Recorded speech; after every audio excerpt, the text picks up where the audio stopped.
on YouTube talks about the importance of making a good thumbnail. Hi, I'm Louise. Welcome to my channel. Last week, I published my first video about how to overcome the fear of starting your own YouTube channel. And today, I want to share with you some of the things I have learned in the process. I will tell you some of the mistakes I made so you don't have to make them when you make your first video. Thankfully, those mistakes are really easily fixed if you pay attention to it. Here's what I have learned during the recording process. In between takes, I have to take time to breathe because I tend to turn my head back to my laptop as soon as I am done with one sentence because I want to see what's next.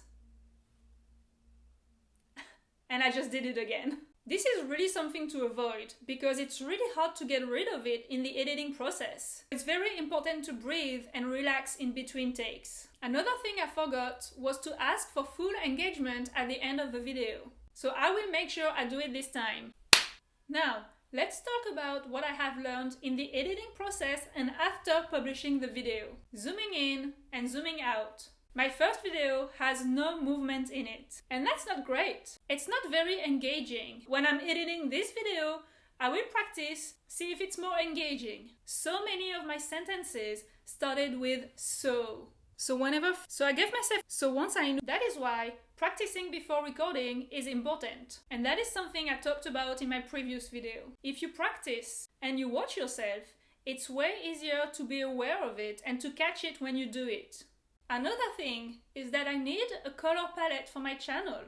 I think it's a good thing to start thinking about in the beginning of the channel so that I can figure out what I like and what I don't like. That is something that I will have to build over time. Here are some of the things I learned after publishing the video. The importance of a strong title.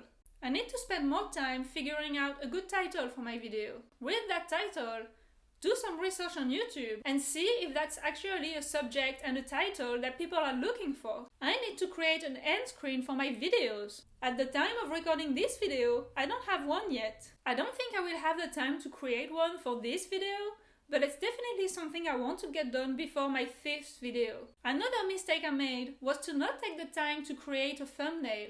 Everyone on YouTube talks about the importance of making a good thumbnail. That is something I want to focus on moving forward. I will do my best to create a good one for this video, but it's probably the same as with the color palette and the end screen. That's something that's going to take some time.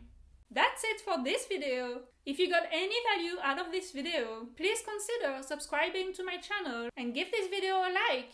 Thanks for watching, and until next time, take care.